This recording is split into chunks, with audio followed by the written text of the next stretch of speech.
대부분 현대인은 움직이는 것보다 오래 앉아있는 시간이 더 많다. 연구 결과에 따르면 오랫동안 조용히 앉아있는 생활은 심장을 상하게 할 수 있다고 한다. 더 많이 앉아있을수록 심장 근육에 상처를 입힐 가능성이 커진다는 것이다. 대부분의 사람은 앉아있는 것을 좋아한다. 잠깐 앉아있는 건 스트레스 해소에 도움이 되고 체력을 회복하게 한다고 한다.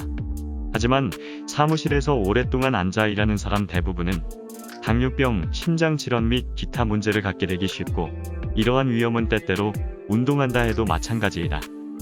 몸은 우리가 일어나 걸을 때까지 앉아있는 시간을 잰다. 우리 몸은 단지 구동 상태만을 위해 만들어지지 않았다.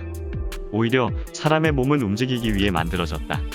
그 증거를 몸 구조에서 볼 수 있는데, 몸 안에는 360개가 넘는 관절과 700개 정도의 쉽고 부드럽게 움직이게 해주는 골격근이 있다. 독특한 육체적 구조는 중력의 힘을 대항하여 우리를 똑바로 설 수 있는 기능을 준다. 피의 혈액순환도 얼마나 움직이느냐에 달려있다. 우리들의 신경세포는 활동을 함으로써 이익을 얻는다. 만약 몸의 모든 부분이 움직일 준비를 하고 있는데 움직이지 않는다면 무슨 일이 일어날까? 바로 척추의 문제부터 시작한다. 척추는 뼈와 그 사이에 있는 연골로 이루어진 긴 구조이다. 근육과 뼈에 밀착된 인대, 관절은 모두를 다 고정한다. 흔히 앉은 자세는 굽어진 등과 구부러진 어깨, 척추에 불균등한 압력을 주는 자세이다. 이것은 시간이 지남에 따라 척추 디스크의 마모를 초래한다.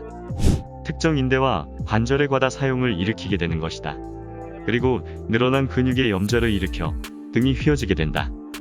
굽은 등은 앉아있는 동안 흉곽을 움츠러들게 한다. 숨 쉴 때 폐가 팽창되는 공간을 감소시키는 것을 의미한다. 이는 폐를 채우고 혈액으로 여과되는 산소량을 일시적으로 감소시키는 문제를 일으키게 된다.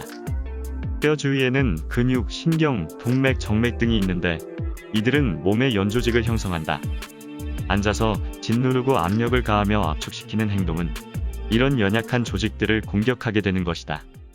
앉아있을 때 다리가 붓거나 저린 현상은 왜 그런 것일까?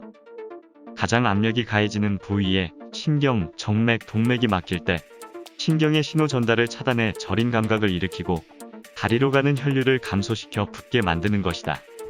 오랫동안 앉아있는 것은 일시적으로 지단백질 리파아제를 비활성화시킨다. 이 효소는 모세혈관벽에 존재하여 지방을 피로 분해하게 되는데 앉아있으면 움직일 때처럼 지방을 분해할 수 없게 된다. 이런 모든 정체가 뇌에는 어떤 영향을 미치게 될까?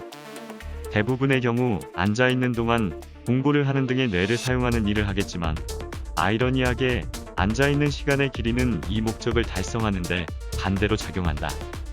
움직이지 않으면 혈류가 감소하고 폐를 통해 혈류로 가는 산소량을 감소시킨다. 뇌는 깨어있기 위해 이 두 가지 모두를 필요로 하므로 뇌의 활동이 감소함에 따라 집중력도 감소할 것이다. 불행히도 앉아있는 것의 나쁜 효과는 단기간에만 존재하는 것이 아니다. 최근 연구에 따르면 오랫동안 앉아있는 것이 몇몇 종류의 암과 심장병과 관련이 있으며 당뇨와 간질환도 일으킬 수 있다는 것이 밝혀졌다. 우리 몸의 비활동성이 1년에 약 9%의 조기 죽음을 일으킨다고 한다. 아무렇지 않아 보이는 습관이지만 실제로는 우리의 건강을 파괴하고 있는 것이다. 그렇다면 해결책은 무엇일까? 앉아있을 수밖에 없을 때에는 척추를 구부정하지 말고 곱게 펴는 것만으로도 큰 도움이 된다. 앉아있어야만 할 필요가 없을 때는 더 많이 돌아다니도록 하고 약 30분에 한 번은 자리에서 일어나도록 해야 한다.